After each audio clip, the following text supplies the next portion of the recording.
guys, Tyler and Jacob here again. We are about to do the assembly videos for the Ranger Raptor skids.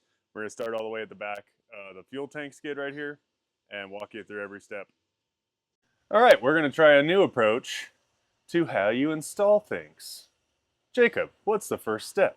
So we're going to start with the back piece of the Ranger fuel tank skid here. We'll start by attaching all just the UHMW only bolts, which is going to be all the bolts with the etched circles. The etched circle means that you need a fastener cap on all this hardware so that it doesn't rub through your fuel tank. This will keep it nice and protected there. And we'll also be using the 3/4 inch long countersunk 3/8 bolts. Very important. They're slightly shorter than the 7/8, so you want to make sure you get the short ones, otherwise the fastener cap will not go on. So we start by putting all of those in. Put your fastener cap washer on, and then Jam nylock. I think that's all that's going to come in this kit.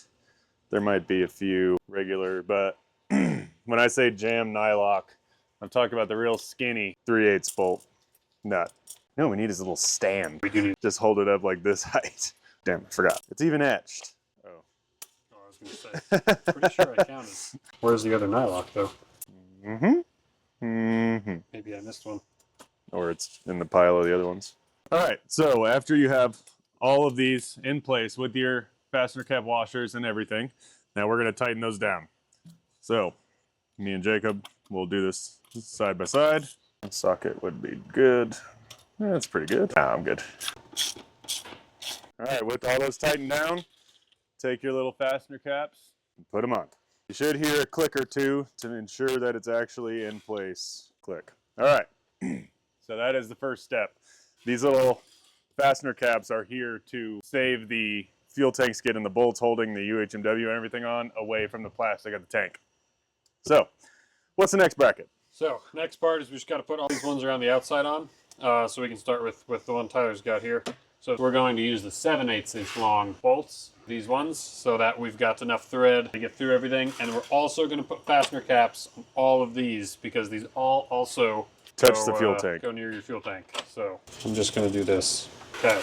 Essentially every bolt that protrudes on the gas tank skid will get a fastener cap and washer just to ensure that there's no rubbing on the plastic tank. So that one's on. Let's go to this one. Now, does this bracket go inside or outside? It does, because if you put it inside, I don't think it'll fit. So all right. So this bracket here on the back will go on the outside of this other bracket like this. And same thing. Get a bunch of these guys. All right, on to the next one. That'll sit just like that. Same thing. And finally, we can do this bent one at the front. Bam. This can go either way. It's exactly the same, both directions. The Bronco Raptor and regular Raptor have really bendy fuel tanks. So we had to incorporate all of this to make it all work. All right, once that's all on, tighten them all down. All right, with all of these all tightened down to the torque specs supplied, put all your fastener caps on. All right, is that the last step for this piece? Oh, one more step here. So this guy is going to be your adapter rail up to the frame rail, and it's going to bolt in right here from the bottom with the 1/4 inch countersunk bolts. So we can go ahead and flip this over, and we'll get these guys put in there. Where's the tool? I know it's here. Where did it go? There it is. All right, with that, the rear gas tank section is complete. All right, moving on to the middle of the gas tank skid, correct? This is the middle. So again, we have these nice edge circles, and these edge circles are to ensure that you put a fastener cap and a washer on them. So we'll start with that first, and more importantly, the 3/4 inch countersunk bolts. We do need a little stand. All right, now tighten those down. After that, fastener caps. Click. Now we'll bring the previous piece we installed and put this one on it. So before we install this on the rear part of the gas tank, we can install these 4 1/4-20 countersink PEMs. They're countersink bolts. They go into these pressed in PEMs, so they're a very specific length. What is that length, Jacob? These are a 1/2 inch long, so it'll be the shortest 1/4 inch countersunk bolts you get in the kit. And they just go right there, like that. And we just tighten those down. We should have put these in before we tightened the other ones. This mid section completed with your 4 1/4-20s here and your 3/8 ones here with the fastener caps. Now we can just put it right on top. And I'm going to say we start with these 1/4-20 bolts right here because then it'll actually hold the skid together and we can flip it over and put the 3/8 bolts throughout. These will be more of your 1-inch long 1/4-20s. All right, so don't tighten these 5 down fully so that we can actually get the little bit of movement we need to install this row of 3/8 hardware. So these are also going to get these 4 here. These 4 are also going to get the fastener caps and washers. And these are the 7/8 inch long countersunk bolts. Come on, baby. Have you do it, I guess. All right, once those 4 are installed, tighten them down. Before we forget, Fastener caps. Boom. Click.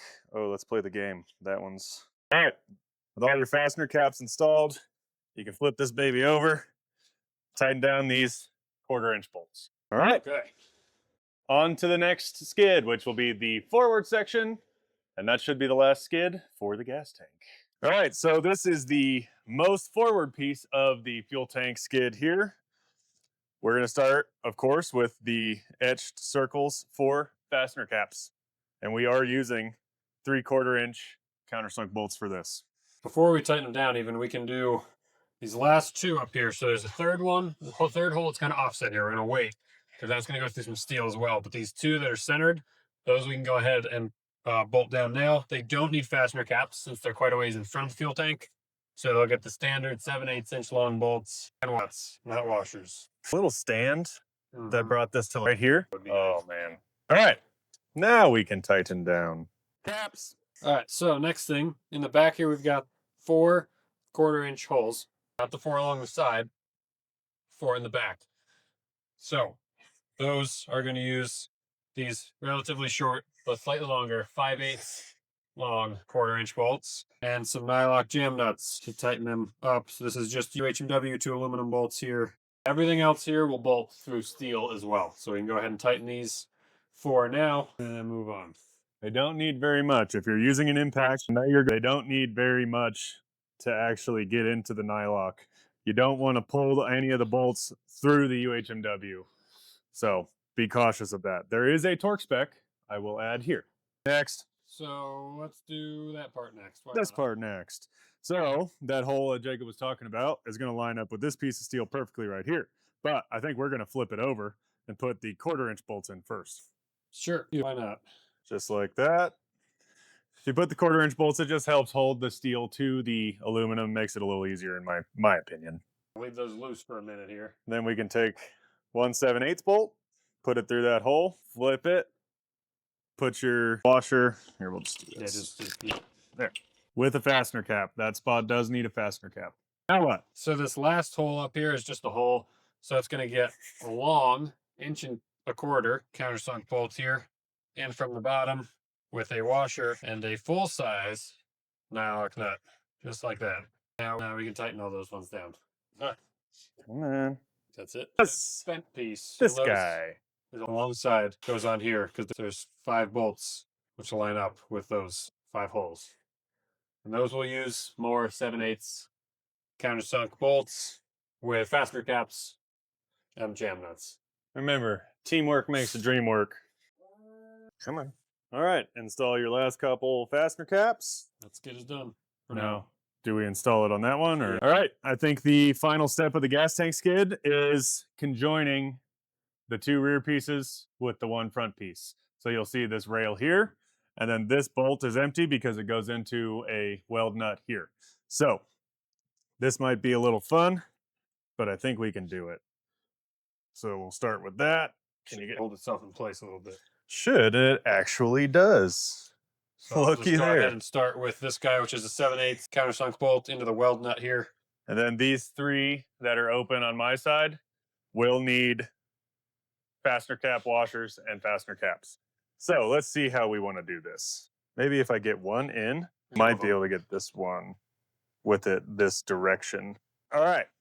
I got 2 in there, so now I'm just going to flip it up on its side, and then we could do the rest of them just a cap Oh, in. that's cool. That got really good. Fastener washer with a nylock, and then a washer that I drop. Of course, I don't know where it went. I'll hold this. Beautiful. Not an install video unless we drop something. With all that stuff together, we can tighten down these 3 top bolts and then tighten that one down there. Then flip this baby over.